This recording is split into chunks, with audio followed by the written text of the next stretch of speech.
So I am delighted to be spending some time this afternoon with Emma Boardwell. As the founder of Emotional Finance, Emma brings training and support to financial planners on the human and relational side of financial planning. She's an experienced psychotherapist and qualified financial advisor on a mission, in her words, to firmly plant emotional literacy and relational intelligence into the heart of the financial planning profession.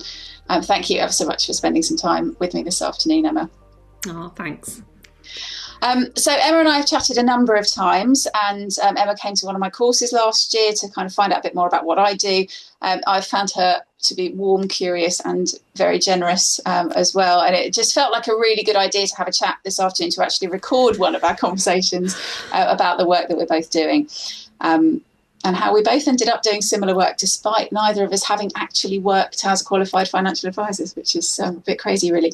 But yeah, so Emma, maybe if I could just start by asking if you could share a little bit more about your background and kind of what led you to set up Emotional Finance in the first place. Sure. So my background is primarily as a psychotherapist. So I worked as a psychotherapist for many, many years, working with individuals, couples and groups, and also training other psychotherapists, primarily in group work. And after the pandemic, there's a longer story to this, but I won't tell it now. I'll kind of cut to the chase. I retrained to be a financial advisor and took a role in a financial services firm.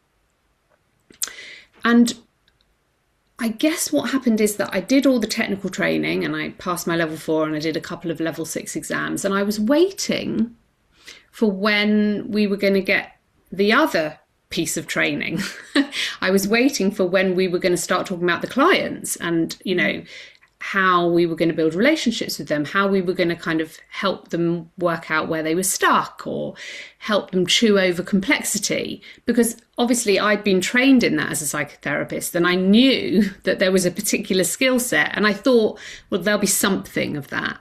And I waited and waited until it finally dawned on me that there wasn't going to be any of that, that was just going to be covered through mentoring and shadowing. That just basically didn't feel okay. And so I had a bit of a sort of, I guess, a crisis of confidence of, oh, is this what I want to be doing? Is this how I want to be working? I then went and did a financial coaching course, which was brilliant, but I was still left with this lingering feeling of the gap there was between the technical expertise that advisors and planners were learning and this more emotional literacy and relational intelligence piece. And then I decided that I was really well placed to fill that gap, and I founded Emotional Finance. And here we are. Fascinating, thank you. It's interesting. I think so. Somebody said to me a little while ago, do you think you're kind of passionate about doing what you do to give people the stuff that you didn't get, or to give people the experiences that you didn't get? And it sounds like you've been similarly inspired. Yeah, I mean, it's interesting because obviously I did have that because I got it from psychotherapy, but it was more that I sort of felt like in order to work in financial services, I would need to contort myself to kind of fit a shape that didn't fit me. And after time, I realised, oh, I'm actually looking at this wrong. Why am I putting the pressure on myself to contort? Why don't I lead with what I think and know and believe and offer it? You know, like it's almost like flipping it, isn't it? Would you tell me a bit about how you got there as well? Yeah, absolutely. Again, I'll try and give you the short version. So I've worked in financial planning businesses the majority of my working life. So over 20 years, I was in financial planning, and I would say where I worked was always pretty holistic. It wasn't transactional, strong client relationships, that sort of thing. So it was sort of well grounded in that. But I swerved into operations. I was I suppose you call it like an associate planner now. So I got to that point and then I swerved into operations. But I guess as the work that I did with the thinking environment around leadership the more I did with that, and the more I was doing kind of one-on-one coaching, the more I realised how universally applicable it was to be having better conversations, to be giving people more time to think, to be listening better, all of that sort of stuff. And so when I suppose the genesis of the work that I do with financial planners came from that ops role, because we had quite a young planning team. By the end, we went through a sort of major change in the business, and then we had a younger planning team, and they wanted to do more. They wanted to understand more, and so I worked with them initially, and it just seemed to work, and give them a little bit more of that relational side, the emotional intelligence side of things when they were working with their clients, because they were all technically brilliant, and actually lovely people as well, and really curious and interested and empathetic, and but just wanted a little bit more, I guess. I'm quite curious about your swerve. What do you remember that? Like, what was it that meant that you went into ops instead of continuing on that path? So it was a very specific kind of event that happened within the business. There was a big change that happened, and suddenly there was a need for that ops role. And so I was approached by the business owner at the time to step into that, to help with the running of the business. So it was more a kind of opportunity that arose. And at the time, I think I also saw, I think possibly wrongly, I'm not sure, but the idea of moving into a sales role really didn't appeal to me. I think if financial planning back then had looked more like it looks today, I might have done. I might have kind of continued on that track, but it wasn't particularly appealing to me, if I'm completely honest. Yeah, no, interesting. And I think that's probably quite relevant to a lot of people today who, for one reason or another, are a bit intimidated by the belief, whether it's right or wrong, that there'll be a sale. I mean, of course, there's a commercial element, but that it will feel salesy. Yeah, yeah, absolutely. So now that you've been doing the work that you've been doing for a few years, what do you, let's start with the positives. What kind of positive thinking and attitudes are you seeing in financial planning? Well, in financial planners and in the organisations that they're working with, sort of what are you seeing people coming to you with? It's a great question. I think the thing that's speaking to me loudest as you ask me that question is what I'm noticing is a general raising of awareness. And sorry, I'm just going to backtrack very briefly, quickly, just to say I actually haven't been around for a few years. So it's really quite recent. And so I say that out loud because I haven't got a long history to draw on. So I don't know that much other than what I've been told about what it used to be like in financial services. So I think that's quite important contextually, because even in the short time that I've been in this space, there's obviously a huge raising of awareness of how the role is changing. Because financial advisors, planners, firms are facing, I don't think it's over egging it to say, some really existential threats. AI, which is dismantling financial advice and planning has been based on information asymmetry, and that's no longer applicable. And so that is a huge threat, alongside the generational wealth transfer, alongside the advisor gap, in terms of if there's nobody to take on your business, it's going to erode the value of it. And then we've got all the regulatory changes, especially about consumer duty through the lens of vulnerability. So with those changes that I have seen exert more pressure, even in the short period of time that I've been around, there's a growing awareness that pensions, portfolios, technical expertise is becoming the commodity.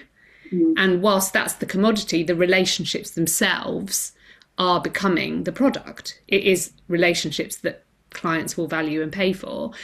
And I guess I've seen how advisors and planners and firms are taking that on board. And I think that's so important and really positive, because if heads are kept in the sand about that, there won't be any change. Have you noticed the same? Yeah, absolutely. And I think I think all of the context I think you've mentioned is really relevant. The one that is shouting loudest, I think, at people is AI. That seems to be. But there's an interesting quote in Brené Brown's latest book. Actually, she talks about so how she hears a lot of platitudes from experts saying, what makes us human will ensure our relevance. And she just cautions that that's dangerous because we're not particularly good at what makes us human at the moment. We're more disconnected than ever, although, more connected on our phones, but less connected in person. Really kind of polarized, opinionated, particularly in politics, I suppose, but, across the board, we're not so good at hearing opinions that differ from our own, all of those sorts of things. So I think all of that is shouting very loudly at people, what is my job going to look like in 5 or 10 years' time? And I think the other bit of context that I'd throw in is, I can't remember what the stats are, but there's a lot of wealth moving from men to women as well. Yeah. And that, women look for, well, as we know, will look for different things from somebody who they're working with in this capacity. I think it's always been like a really privileged job. I think financial planners recognise it's a really privileged job. They're there at probably the only professionals that are there for every transition, really, every major transition, buying a house, often starting a family and protection becomes an issue. Maybe there's a redundancy along the way, then leading up to retirement, potentially divorce, all of that, and then ultimately bereavement. These huge transitions in people's lives. And I think there's always been a kind of an understanding of that privilege. I'm not sure there's always been the kind of the best training in terms of the skill sets to deal with that. And I guess with a younger demographic coming through, finally in financial planning, I saw this stuff out from the FCA earlier it was only a couple of months ago, wasn't it, saying that finally the average age of a financial planner is under 50 for the first time, I think, as long as I can remember. We've got younger people coming through into the profession who haven't lived a lot of those transitions, and so need to know how to deal with that from a place of being a bit younger and not having kind of been through those things yet in many cases. So, yeah, I'm definitely seeing it shifting. I don't know, do you see any difference between bigger and smaller firms? Are you kind of having work in both kind of arenas? It's a great question, again. Am I seeing a different? Not really, not in my day-to-day. Are you? I think because I mean, a lot of the time I deal with individuals. When I deal with larger firms, it's usually on a different basis. So I'm working with the individuals and I don't see a huge difference whether they work. I think the only thing I'd say now, thinking about it a little bit more, is that often in the larger firms, there's a sense of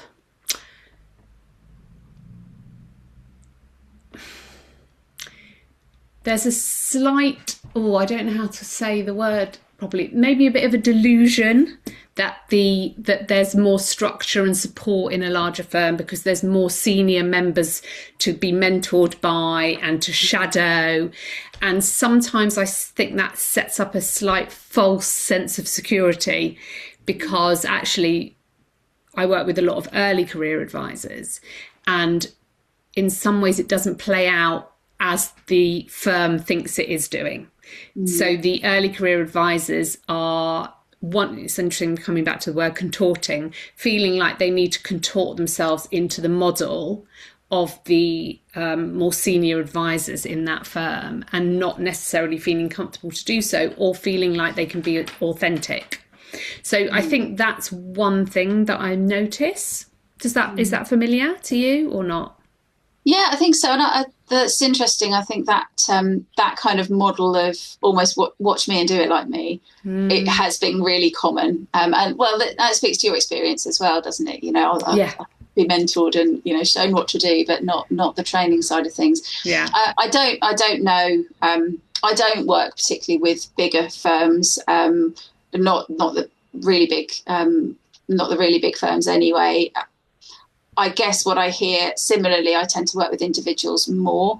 I get a sense that there is probably less I don't know. Is it, maybe it's actually the other way around. The smaller firms have often been set up to deliberately be very client centric and very relationship focused, and so perhaps they're catching on a bit quicker. The training's needed. Interesting Maybe. that you say that, because what's coming to me as that question sort of threw me off at first a little bit, and now as we're speaking about it, more thoughts are coming in, and what I'm remembering is that sometimes when I work with bigger firms, it's less going in and going under the hood, and it might be at present internal training days, and I'm more on a presenting basis, and I'm very often nudged to really challenge advisors into realizing that this is real, because often there's a bit more stagnation. They're used to doing the things they've done. The older kind of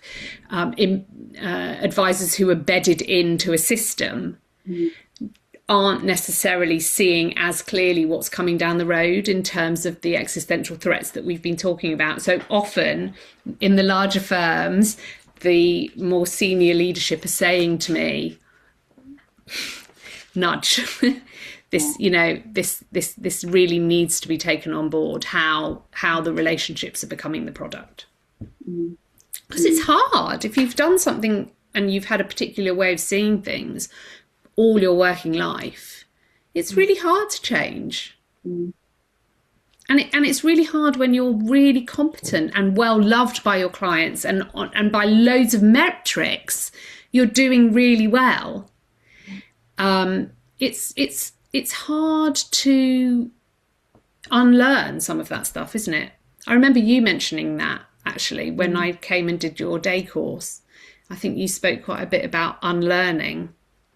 I think I use the word counterintuitive quite a lot. I think a lot of the work that I do is counterintuitive, and the fact that very often by not saying anything, by letting somebody think for longer, actually we get further than we do when we and yet we sort of think that we need to move things on. So yeah, I probably use the word counterintuitive quite a lot. Cool. And I suppose kind of connected, that the work that we both do is very human, and often, I don't know, you may not agree with this in the way that you do, but I think for me anyway, it's on that kind of simple but not easy end of the spectrum. Like I say, often is a bit counterintuitive. What possibilities do you think open up by making some seemingly simple changes that might take a while to embed and need practice and all the rest of it? What sorts of possibilities do you see opening up for planners that get good at this stuff? Well, the biggest thing for me, and I guess the way that I work, which I'm interested to hear how that lands with you, because you may or may not feel it resonates with your work, or you might be the similarities, the differences might speak louder than the similarities, I don't know, is that I'm offering a structured way to move from being well-intentioned about relationships, because everybody's well-intentioned, and I see advisors and planners work really hard to build better, stronger, more resilient relationships in really powerful ways, but that doesn't have any kind of rigor to it. So it relies on each individual advisor or planner's instincts or inclinations. So I guess I'm trying to offer a structure to move from an approach to relationships that's informal, instinctive, and kind of invisible and implicit. We're very good at talking about our technical outputs. We're less good at actually being explicit about the value of the relationship that we offer. So moving from, as I say, informal, instinctive, implicit, which is kind of well-intentioned, to well-executed. And of course, that's where I bring in my psychotherapy. It's like a playbook. Psychotherapy is a discipline or a field that is devoted to building well-executed client relationships. Because in psychotherapy, you can't guarantee outcomes. You can only commit to the relationship. So it's like a structure to move from an informal approach to a rigorous approach. I use the methodology that you would use as a psychotherapist. Obviously, I am not for 1 second saying that financial planners need to become psychotherapists. Absolutely not. That we need to avoid role creep and kind of moving into areas that we're not trained for. But we need to get more rigorous about what an ideal client relationship looks like. What are the what's good practice, what's poor practice? What should be involved, what should be left outside that boundary. And then moving from being instinctive to cultivating those skills and practices. And that's where I feel like there's a lot of resonance in our work. You know, I know that you do a brilliant job in cultivating the capacity to listen, the capacity to be curious, all those sorts of really important skills that are about dialogue and connection.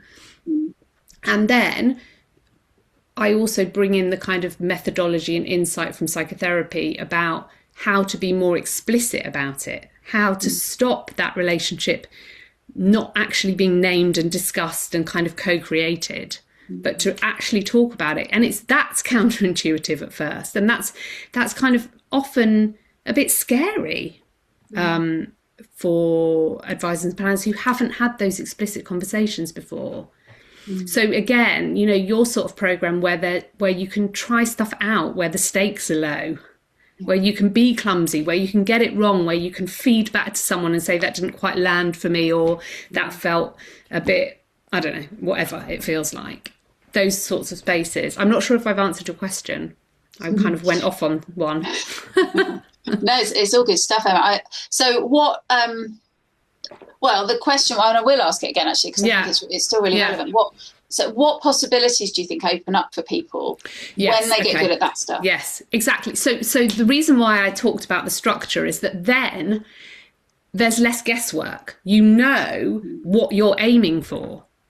You know how to measure, both for yourself in a reflective practice, but also outside, you know, with your other colleagues and peers, what you're aiming for. And that just makes it so much easier and steady and less kind of less hard work, lighter, freeing and impactful.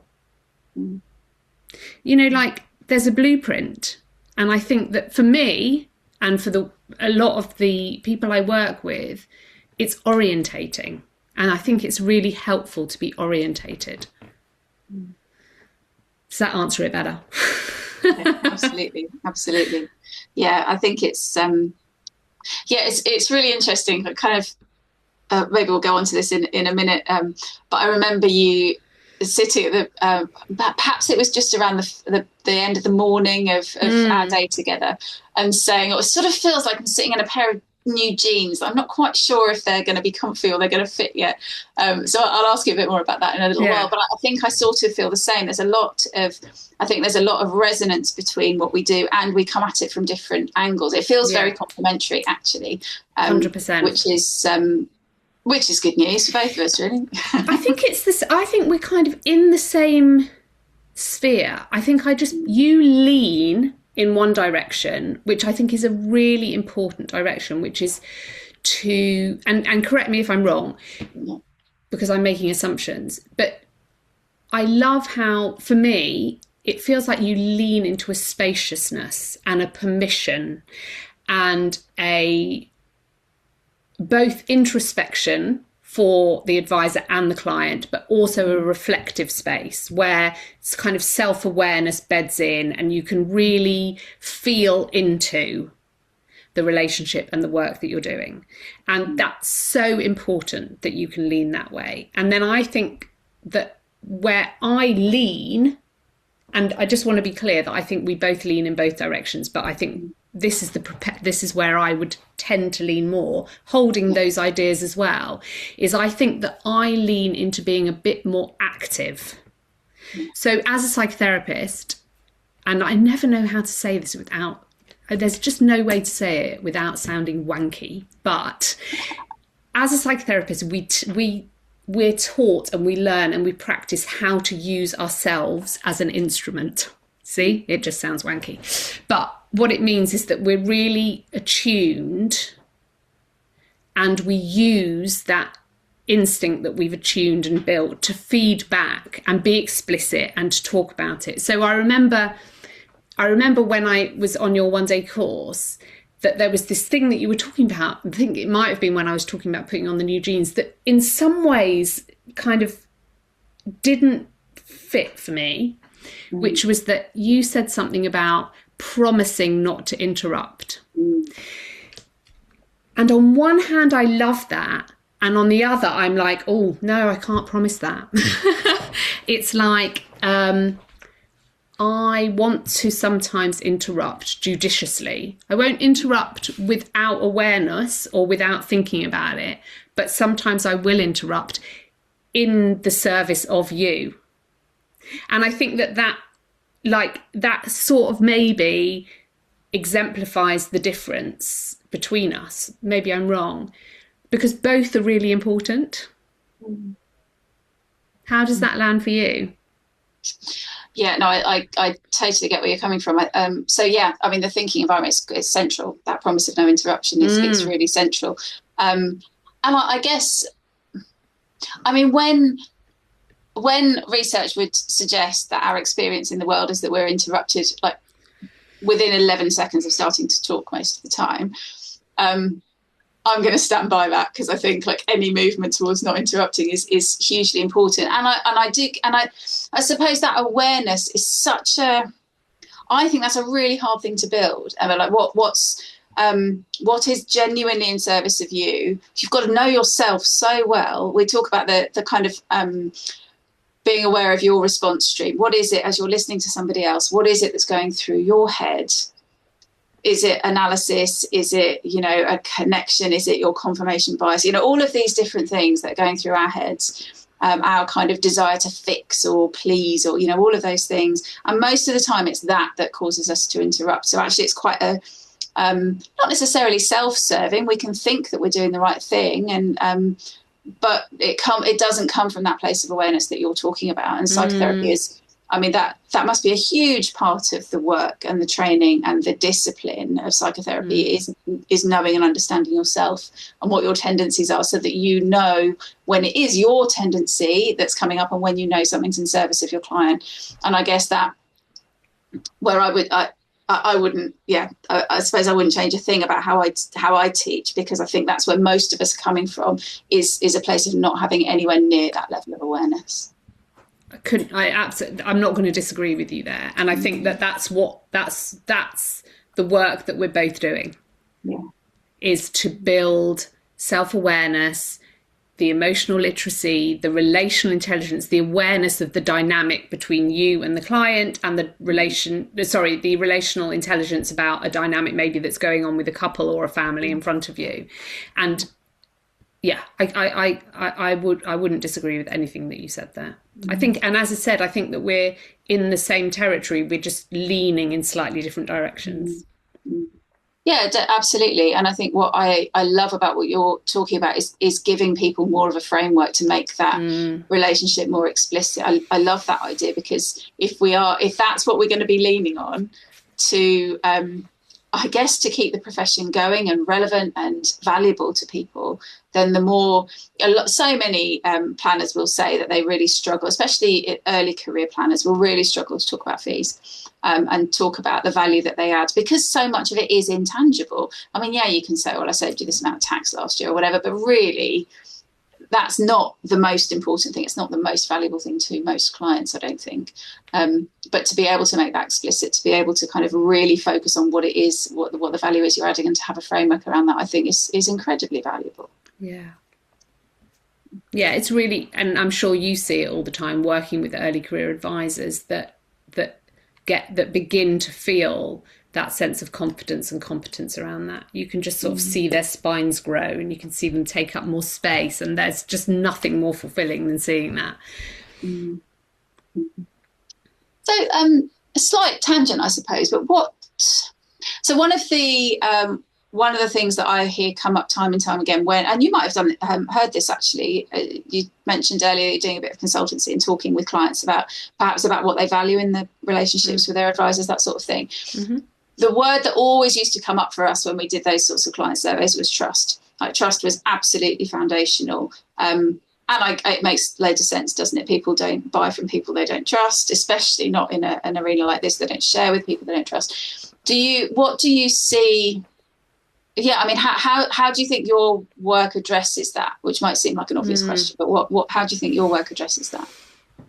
Well, I mentioned that I translate the skills and practices of psychotherapy into the world of financial planning, so filtered through thinking about the boundary of the role of a financial planner.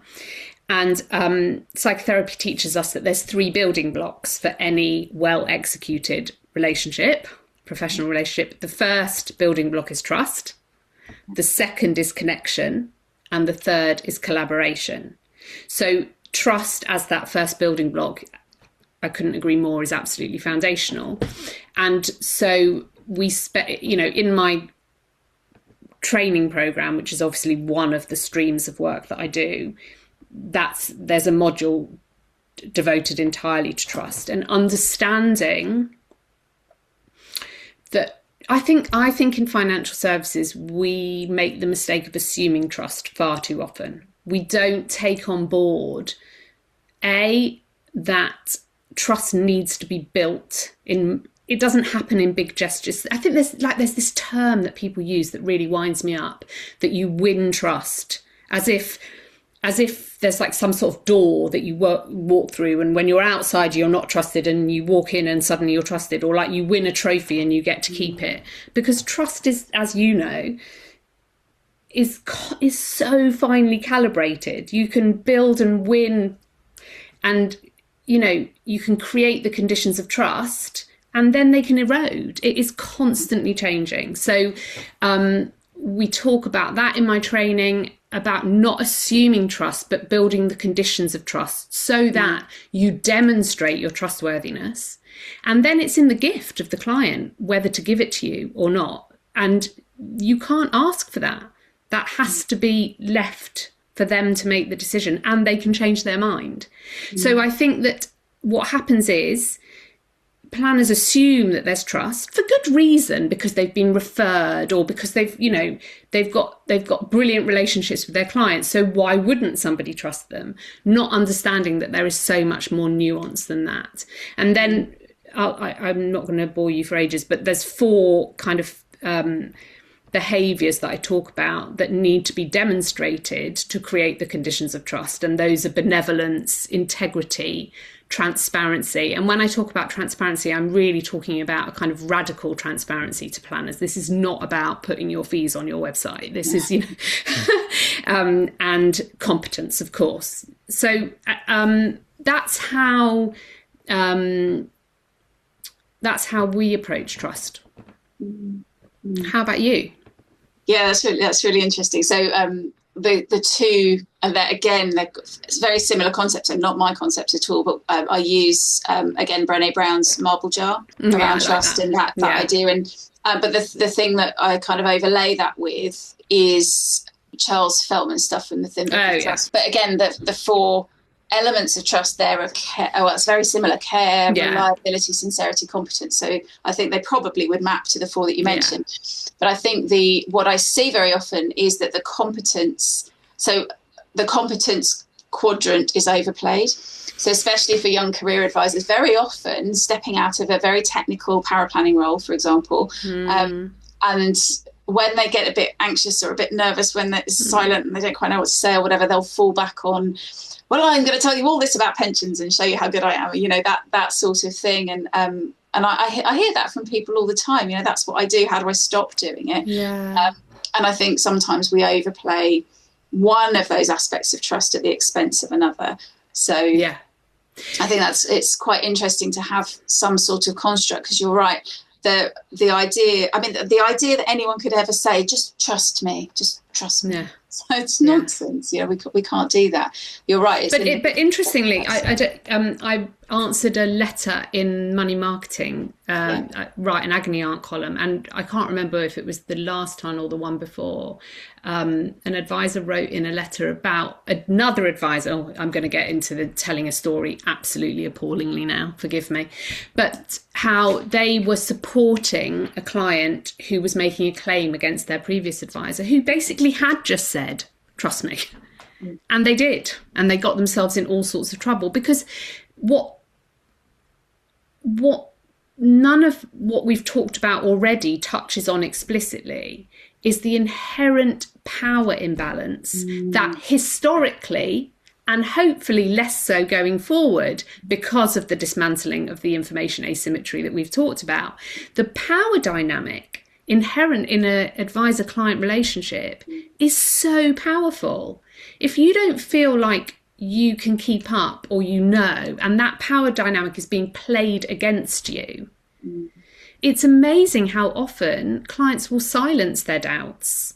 They won't necessarily trust, but they'll actually, I was about to use a psychotherapeutic term. I was going to say retroflect, which is a psychotherapeutic term which isn't helpful, but basically turning in that doubt to themselves. So instead of the doubt belonging and the mistrust belonging in that direction, I mistrust you, Mr. or Mrs. Advisor, because they feel like they've lost their power in that situation. They have to defer to this person's knowledge because they don't have it. They turn that doubt back in on themselves. And that's really, really common. So that's why it's so important to be explicit and to say, I'm not going to assume that you trust me. I realise that this is something we need to build together. Because that dismantles the inherent power dynamic.